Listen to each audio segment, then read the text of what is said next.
नमस्कार प्रिय मित्रों, मैं ज्योतिषकार कमल आप सबका हार्दिक अभिनंदन करता हूं आपके अपने इस प्यारे यूट्यूब चैनल एस्ट्रो कमल में।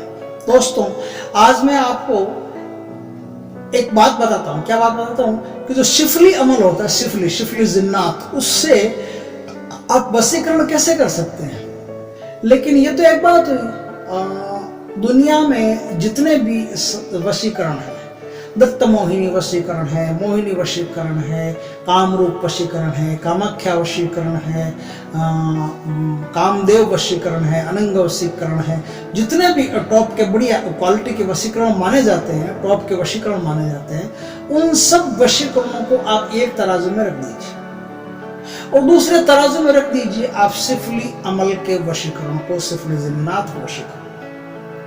आपके वो जितने मैंने अभी नाम गिने हैं ना, वो सारे वशीकरण मिलकर के जो काम नहीं कर सकते, वो काम अकेला शिफली अमल कर सकता है, शिफली जिन्नात कर सकता है। शिफली जिन्नात का जब वशीकरण आप करते हैं और बाकी जब वशीकरण करते हैं, तो उनमें 100 में से 99% अच्छे वशीकरणों में ये संभावना रहती है कि शायद सफल नहीं हो। और शिफली का जब आप वशीकरण करते हो तो 100 में से 99% ये सफलता रहती है कि सफल तो होगा ही, 1% में हो सकता है कि नहीं। इतना फर्क रहता है दोनों में। क्या होता है कि आमतौर पर जिन्हें हम वशीकरण कहते हैं, भाई शुभ वशीकरण, अच्छे वशीकरण, सात्विक वशीकरण, जिन्हें हम वशीकरण कहते हैं, वो वशीकरण नहीं है, वो आकर्षण है। और उससे क्या होता है कि आप जिस पर करते हो वो आपकी तरफ आकर्षित होता है, और वो जितना आकर्षित होता है आप भी उसकी तरफ उतना आकर्षित होते हो। इससे क्या होता है, आपका गृहस्थ जीवन जो होता है ना, वो बढ़िया चलता है।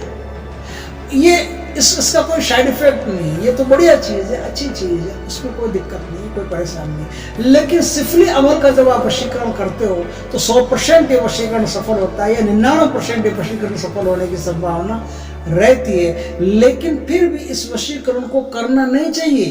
क्यों नहीं करना चाहिए? क्योंकि ये वशीकरण है।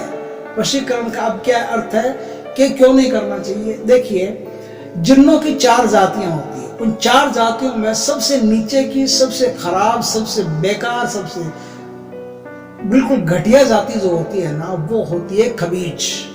और शिफली जितना भी होता है सब खबीज से होता है।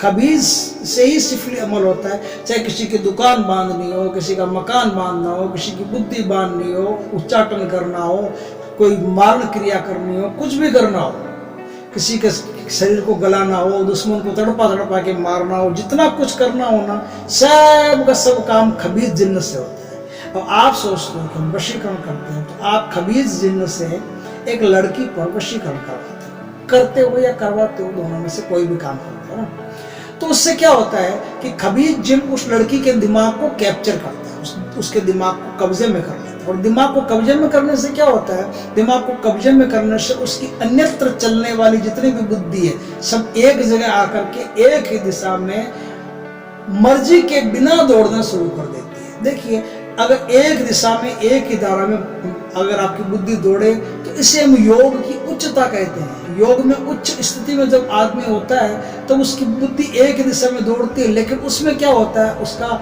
अंतश्चेतना, चेतना सब उसके साथ में होती है। लेकिन इसमें न चेतना साथ में होती है, न अंतश्चेतना साथ में होती है। सिर्फ मन जो होता है वो कैप्चर कर लिया जाता है, और मन के अंदर शैतान वही बात डालता है जो उसको डालनी होती है, और शैतान उसके मन में डालता है कि इस दुनिया में एक ही लड़का है जो तुझे पसंद करता है, तुझे चाहता है, और तू उसी लड़के के लिए बनी है, उससे खूब प्रेम कर बस।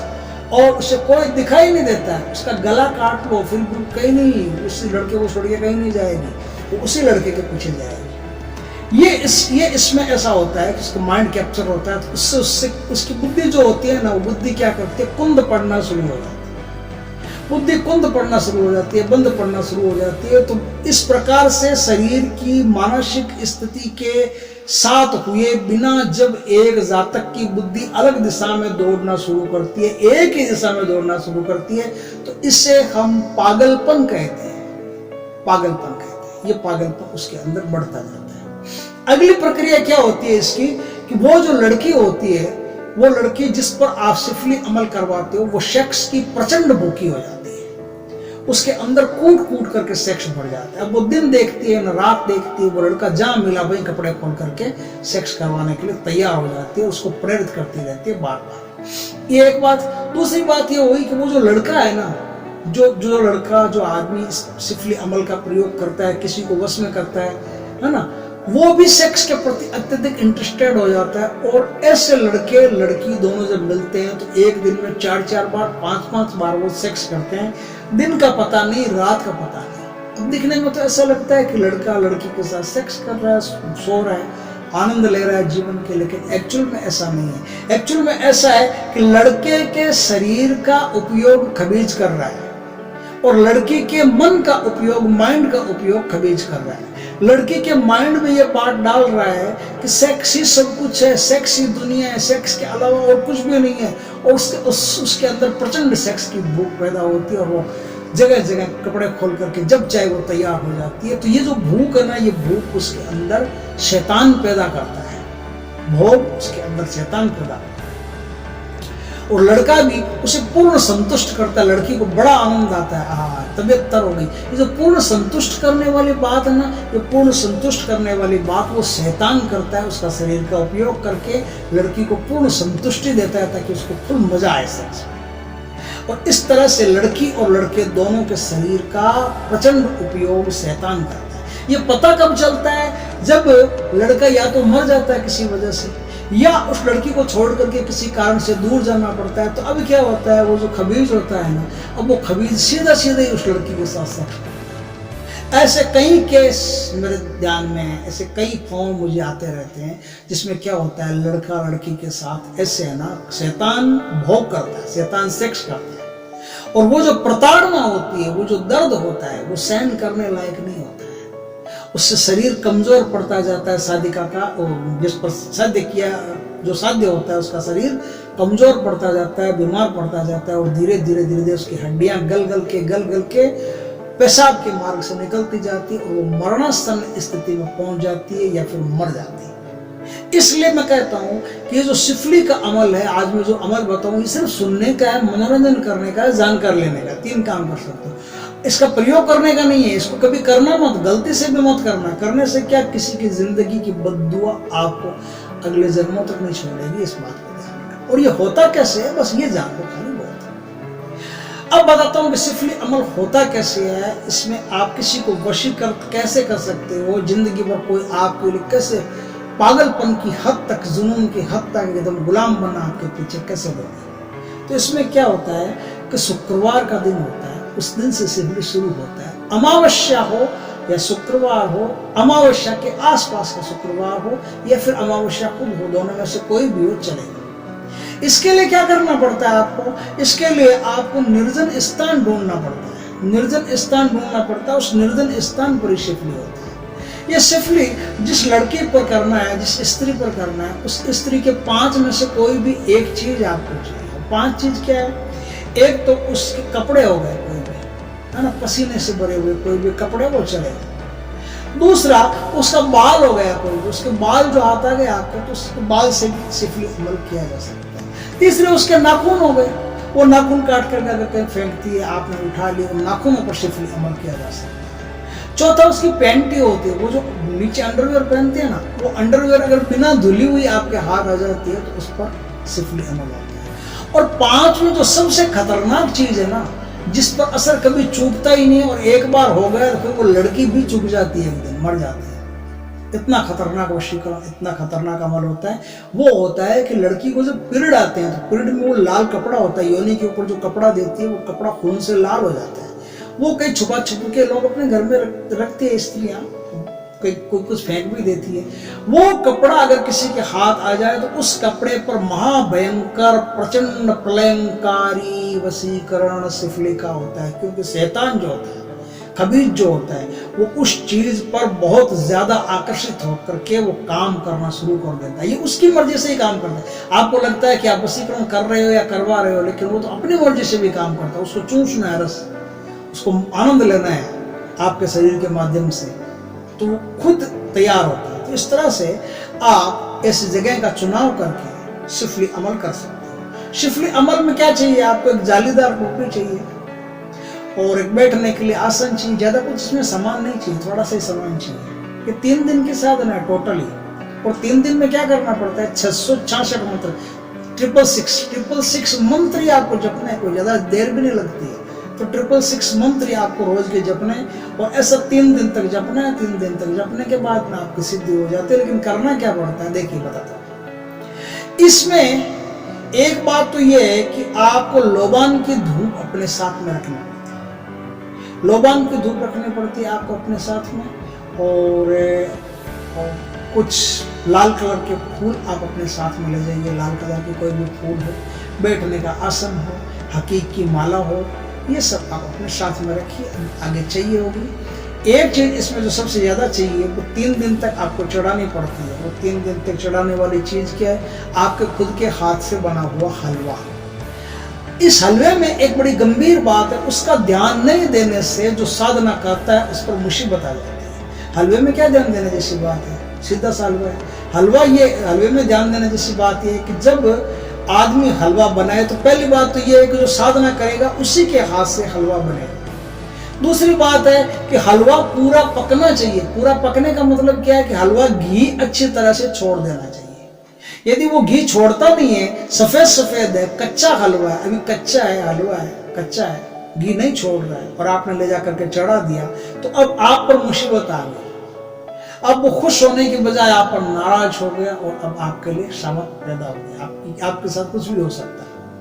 इसलिए जब हलवा चढ़ाओ ना, तो हलवा चढ़ाते वक्त इस बात का ख्याल रखें कि हलवा काला हो जाए दिक्कत नहीं है, लेकिन पूरी तरह से पकना चाहिए, नहीं तो मुसीबत हो जाएगी। इस तरह से हलवा चढ़ेगा। अब क्या, आप वहां चले गए सारा सामान लेकर के, रात 12 बजे के आसपास वहां पहुंचना है। 12 बजे के आसपास वहां पहुंच करके आपने ये हलवा जो सामान लाए हो आप चढ़ाया।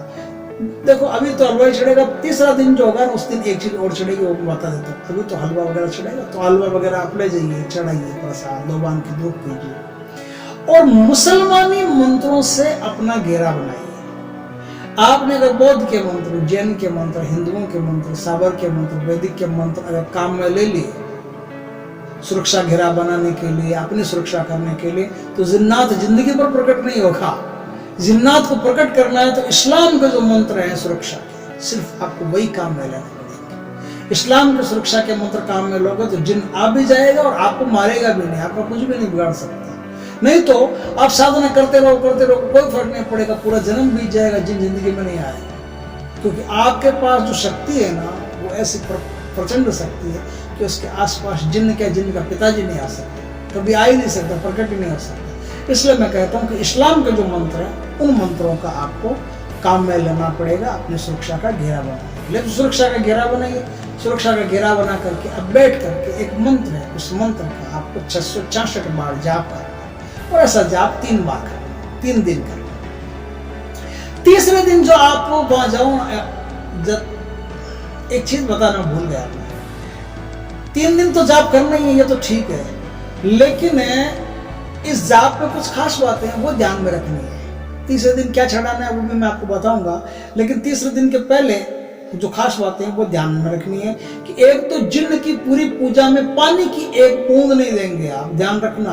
आप भोजन दे देंगे, मीठा दे देंगे, कुछ भी दे देंगे, लेकिन पानी की एक बूंद नहीं देंगे, इस बात का ख्याल रखना। जिन्न के सामने भोजन रखते समय पहले ये कहें कि है जिन्न, है खबीस जिन्न, मैं तुम्हारे लिए ये खाने की चीजें लाया हूं, ये खाने की चीजें ग्रहण करो, और फलानी लड़की को मेरे लिए वश में कर दो। ऐसा कह करके साधक साधना में बैठता है। अब क्या है, इसमें जो खास बातें हैं वो खास बातें जाननी जरूरी है, नहीं तो भी जिन्न प्रकट नहीं होता। वो खास बातें ये है, खबीस प्रकट करने के लिए ये खास बातें हैं। एक तो 3 दिन की पूजा होगी, उन 3 दिनों में आप स्नान नहीं करोगे, और 3 दिन की पूजा होगी, 3 दिन में आप पेस्ट नहीं करोगे, और 3 दिन की पूजा होगी, 3 दिन की पूजा में आप क्या है, जब भोजन करोगे ना, तो भोजन करने के बाद में कुल्ला नहीं करोगे। भोजन करने के बाद मुंह आपका जूठा ही रहेगा, उच्छिष्ट मुंह रहेगा, उसको उच्छिष्ट बोलते हैं, उच्छिष्ट मुंह रहेगा, ध्यान रखना। आप बीड़ी पीते हो, सिगरेट पीते हो, कुछ भी पीते हो, कोई दिक्कत नहीं, आराम से पीते हो, और ज्यादा पी लो।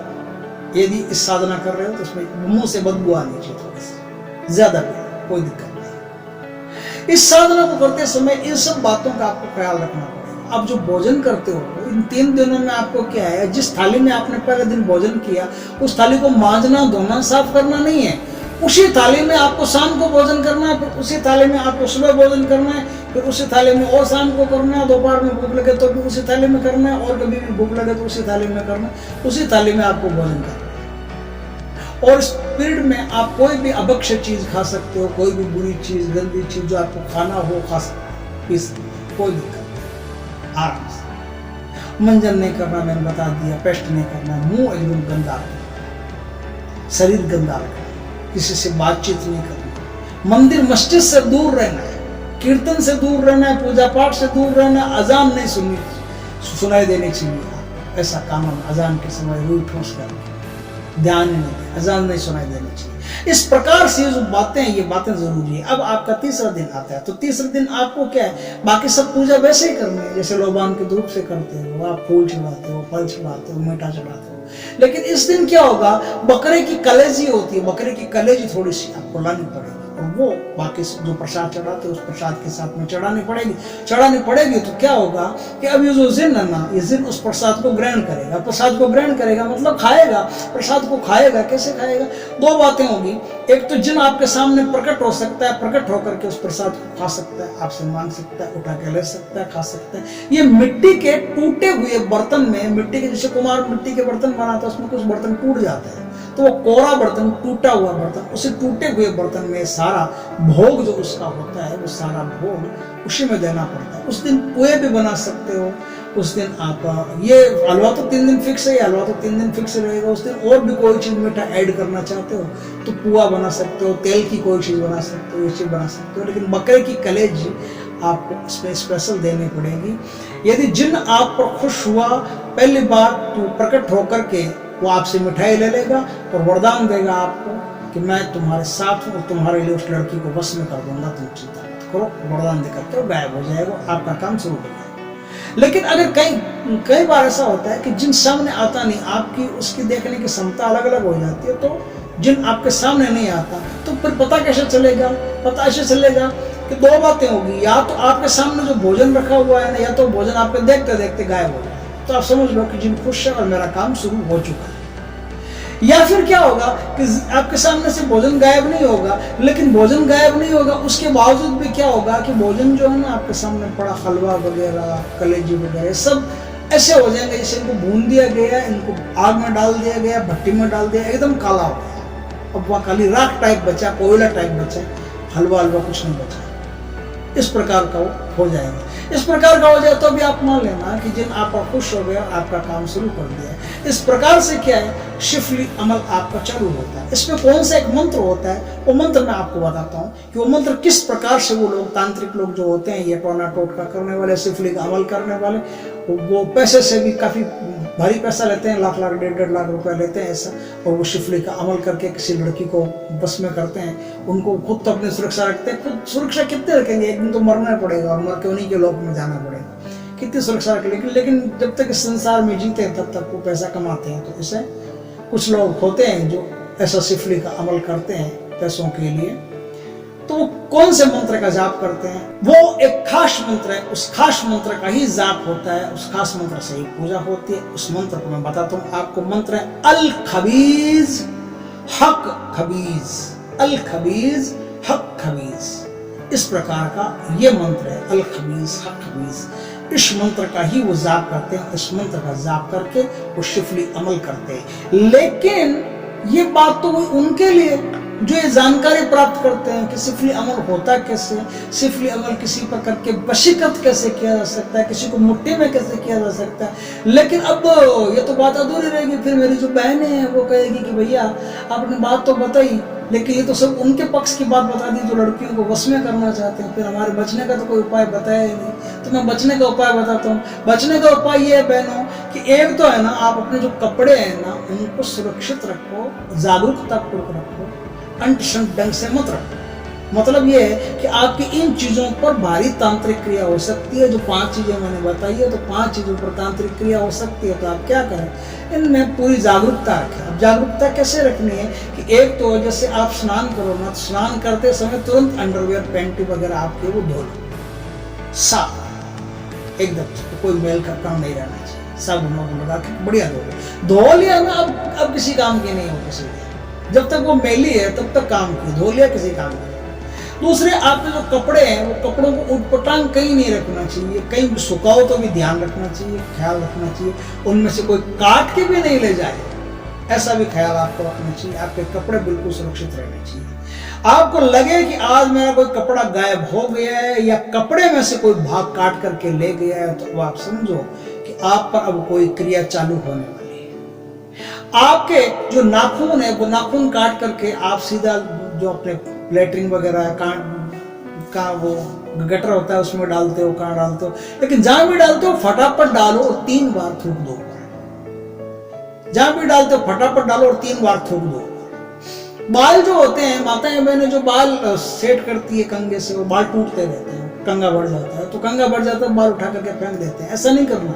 ऐसा कर दिया आपका बाल किसी के हाथ आ गया तो उस बाल पर भारी तांत्रिक क्रिया हो सकती है, आपका जीवन तबाह हो सकता है। तो आपको क्या करना है, आपको यह करना है कि जब भी बाल उठा के आपको कहीं रखना हो या फेंकना हो तो 3 बार उन बालों पर थूक दो। 3 बार बालों पर थूक दिया, फिर किसी का बाप उस पर कुछ नहीं कर सकता, वो सामान्य एक बाल है बस, और उसमें कोई फर्क नहीं पड़ेगा। ये कुछ बातें हैं जिन्हें आप सावधानी पूर्वक रखोगे, ध्यान रखोगे इन बातों का, तो आप पर कोई टोना टोटका नहीं हो सकता। लेकिन टोना टोटका फिर भी अगर आपका मन बिना ही मतलब का किसी लड़के की तरफ खिंचाव करे, आपका मन अन्य सब दिशाओं से हटने लगे एकदम और किसी लड़के की तरफ खिंचाव करे, तो अब क्या करेंगे? अब इसका मतलब है कि सिफली आप पर किसी दूसरी तरीके से चालू हो गया है, किसी ने करवा दिया है, तो अब करेंगे क्या? तो अब एक चीज है जो करेंगे, तो आपका कोई बाल भी बांका नहीं कर सकता। इस ब्रह्मांड में कोई ऐसी काली विद्या नहीं, कोई ऐसी काली शक्ति नहीं जो उससे ऊपर चल सके। वो एक ऐसी ताकत है, एक ऐसी शक्ति है जो पूरे ब्रह्मांड की काली से काली, ब्लैक मैजिक से ब्लैक मैजिक, कितना ही भयंकर, कितना ही भारी हो, एक सेकंड में से चाट जाता है, जैसे जीव से कोई गाय किसी रोटी को चाट जाती है, उसी तरह से चाट जाता है, पता ही नहीं चलता उसको। होगा कालिया मसान हो, कच्चा कलुआ हो, शिफली शैतान हो, कोई भी क्रिया हो, सेकंड लगता है उसको खत्म करना। वो कौन है? वो है भगवान नरसिंह। नरसिंह भगवान का साबर मंत्र आप निरंतर जपते जाइए, निरंतर जपते जाइए, निरंतर जपते जाइए, जपते जाइए, जपते जाइए। जब आपको लगे कि ऐसा हो रहा है तो भगवान नरसिंह का साबर मंत्र आप निरंतर जपते जाइए, कंटिन्यू जपते जाइए। बस उसको इधर आपने जपा, उधर उस शैतान के चक्के छूटे, वो भाग गया, दूर दूर तक आपके आसपास नहीं रहेगा और आप हमेशा सुरक्षित रहोगे, हंसते मुस्कुराते रहोगे। आपको कोई दुनिया में वश में नहीं कर सकता, किसी भी काली पीली विद्या से वश में नहीं कर सकता। इसके साथ साथ 2-4 बातें वो भी ख्याल रखनी चाहिए। एक तो आप जब भोजन करो तो भोजन करते समय भगवान को अर्पण करने के बाद में भोजन करो, और भोजन करो तो भोजन में पहले तुलसी का पत्ता रखो फिर भोजन करो। ख्याल रखना, आप भोजन करने के तुरंत बाद में मुंह को कभी जूठा मत छोड़ना, अच्छी तरह से 3 बार कुल्ले करके पहले पी लेना उन कुल्लों को, फिर आप ऊपर थोड़ा सा पानी पी सकते हो, नहीं पियो तो आपकी मर्जी, लेकिन आपका काम होगा। इस प्रकार से आप ध्यान रखोगी तो आप पर कोई भी बुरा क्रिया नहीं कर सकता, कोई भी काली विद्या का अमल नहीं कर सकता। ये जो बातें आज मैंने बताई है, ये बातें सिफली से संबंधित, सिफली वशीकरण से संबंधित, ये बड़ा खतरनाक वशीकरण है और सिर्फ सुनने का है, सिर्फ मनोरंजन करने का है, सिर्फ जानकारी अर्जित करने का है। इसको करने का कभी नहीं, इस गलती से भी इस चक्कर में मत पड़ जाना, गलती से भी इसमें हाथ मत डाल लेना, वरना अपनी करने का फल खुद को भोगना पड़ेगा, कोई जिम्मेदार दूसरा नहीं होगा और पछताना। वीडियो अच्छा लगा हो तो लाइक करना, कमेंट करना, शेयर करना, और यदि पहली बार हमारे चैनल पर आए हो तो चैनल को सब्सक्राइब करना, पास में जो बेल आइकन का बटन है वो दबा देना, ताकि हमारे ज्ञानवर्धक जानकारी पूर्ण वीडियो सबसे पहले आपके पास आ सके। जय श्री कृष्ण दोस्तों।